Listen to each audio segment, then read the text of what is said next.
Josh Green here with Lisa Ashton. Lisa, the first female player to come through QSchool, an incredible achievement. Just sum up how you're feeling and how it felt to hit that winning double.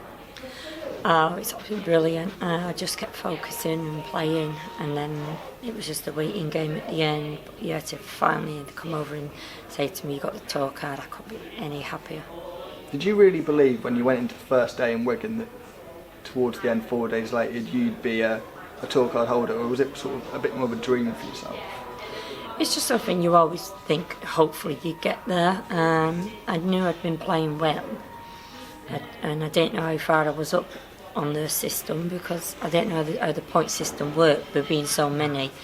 And then they kept saying, "Oh, you're up there, and then you've got 9 points altogether," and then they're like, "Normally, yeah, then point system." But then I knew if I just had 2 more good days, I'd have a good chance. But everybody else was, so, and it was just fingers crossed I got there in the end. Just talk to us about the atmosphere inside Wigan, because there are hundreds, 500 plus players there. What's it like being surrounded by so many darts players at one time? Yeah, it was very hectic and excited, because there were so many games going on and results coming in, and you're playing, people watching, and other games, and like the other lady and everyone. It was hard, very hard, tough 4 days, but exciting days as well. But it was brilliant to have so many players into a tournament, and exciting and watching and getting there. Really enjoyed it. Do you think you'd describe it as probably one of the hardest, most gruelling 4 days of your darts career? Definitely, yeah. It's the hardest 4 days of your life, I think, in darts. Every year the entries go higher, so it gets harder and harder. And it is so really intense darts. You can't even take your mind off for 1 minute. You have to stay focused for hours, every game, and so many players. It's the hardest day of your life, every day. Do you think the experiences of the Grand Slam, obviously, World Championships, and in particular, obviously, the Challenge Tour, playing on that as well, do you think that was really helpful with how you felt yesterday and obviously the days before in Wigan? Yeah, definitely doing QSchool last year, and definitely doing the Challenge Tour has helped me a lot.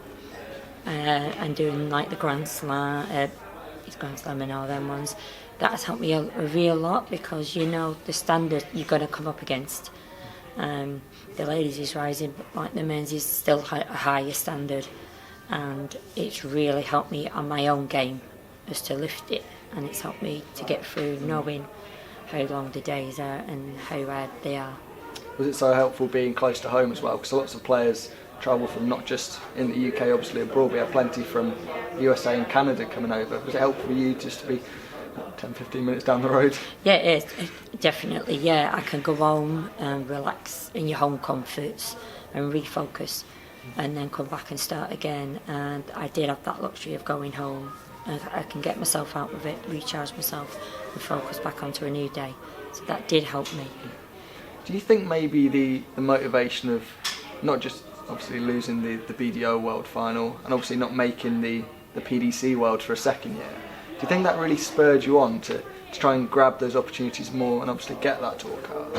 Definitely, yeah. I think it was a bit hard, yeah, like coming back from the Worlds, I was gutted I didn't get my 5, but my crew pleased for retaining her title, and coming back from like Monday, and I had to lift myself, turn around and get my head back on for Thursday to start the Challenge Tour at QSchool, sorry. It did, but digging down, knowing I'd done it in the past, that helped me a lot. I knew I had to lift myself up and get focused and just start from scratch again. We have to talk about the game against Kai Fan Lung. Made the final, and I think you were sat on 72, and he took out the winning double, and you were out on that day, and that was your chance to get an automatic tour card and not have to come back again. Was that a little bit sort of nerve-wracking for you going into the next day or two? It was, yeah. Like you said, just sitting on it, and he took it out. I was a bit gutted, but then I just thought to myself, look, come on, if you can get to one final, you've got 2 more days now, dig in. Tomorrow might be another day, you know you can get there now, so just play well, keep going, hopefully see how far you can get. Yeah. Was it good that you started so well, obviously making that final, and I think it was the last 32 on the first day? So you had plenty of points on the board with just 2 days gone, and I think you're already up there in the order of merit. Yeah, definitely, yeah. Like I said, good start. That's what put me up there. And then the other 2 days, I knew if I could just play my game and get through some rounds, just losing out before the points, like 5-4, 5-4, it's hard, but I knew I just had to keep going, try my best, and hopefully just get one extra point. Try to secure it instead of doing the waiting game. What was it like going out, and what was your mindset when you lost second round on the final day? I thought, just see how everybody goes, and I thought, well, at the end of the day, if I haven't got it, I still got Challenge Tour, so I knew I still had something there. I just had to sit and wait, and they said, like, you have to sit and wait just in case you have to do a playoff. And sitting there waiting 2.5 hours, like sitting there waiting for days and days. It was torture. But at the end of the day, it was happy torture for me. End of the day, it's when I got told I had a tour card. Who told you had a tour card then? Everybody kept telling me, and like, you've got it, and people saying it's out. I went, no, I am not taking it in until that guy on that desk tells me on control I have got that tour card. Then they come over and said to me, you've got your tour card, congratulations. Then I knew I could, like, celebrate, did a big cheer, and then everybody congratulated me. What did you do for the 2.5 hours between going out and obviously finding out you had the tour card? Did you watch games, or did you just hide away in a corner and try not to think about it? I just stayed out and supported the rest of the other guys who were still playing, because there was quite a lot of guys, friends all still in, so I just went and helped them, support them on, and helped them with their games to try to take my mind off other stuff.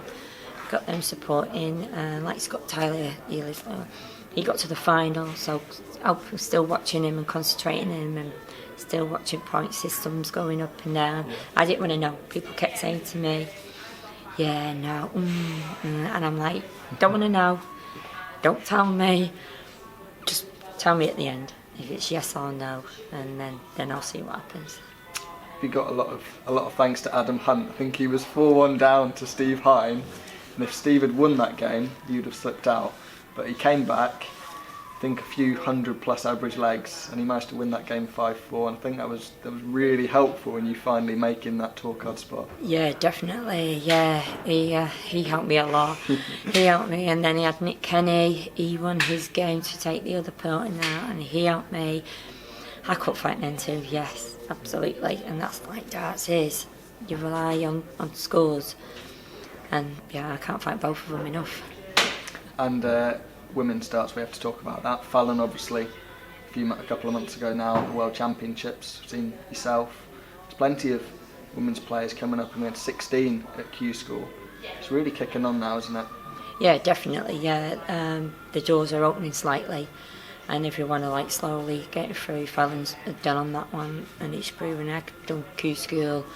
There's like 16 ladies in, so it's double the entries what entered last year. Yeah. So you never know. Next year there'll be even more ladies. We're just showing the opportunities are there. We have to come and take them and try our best, and hopefully the door opens for plenty more, and we'll see what we can get. What would your message be to any young girls or ladies that maybe want to even pick up their first darts, or professionals or semi-pros that want to possibly enter QSchool? What would you say to them? Come on, ladies, yeah, I've been sat where you are, and the opportunities are there. Get up, have a go. If it doesn't go the first year like mine didn't, second year, come back stronger, have another go. You just never know. You might get that spot like Fallon did, and I did, and the opportunities are there. We've got them, and the same can happen to you. Yeah. And the glory of the PDC, it's Barnsley up next for you, from Wigan to Barnsley. You looking forward to that? Yes, like you say, glamour from Wigan to Barnsley. But yeah, it's just a new opportunity. I'm going to go and see what happens, and hopefully try and get a few games won and see how I go. And just finally, what are your goals for the next season on the tour? Do you want to be back at the World Championships, or to win games on the Pro Tour, or what are you hoping to do in the next 12 months? Definitely win a few games. Yeah, win a few games and see how far I can get on that. Like I said, I'm not just going to go for numbers. I'm just going to try do my best, put the work in, see if I can get how far I can get in tournaments and see what I can get end of it. See what opens up for me. Brilliant. Thank you very much for your time, Lisa. Cheers. Thank you. Thanks.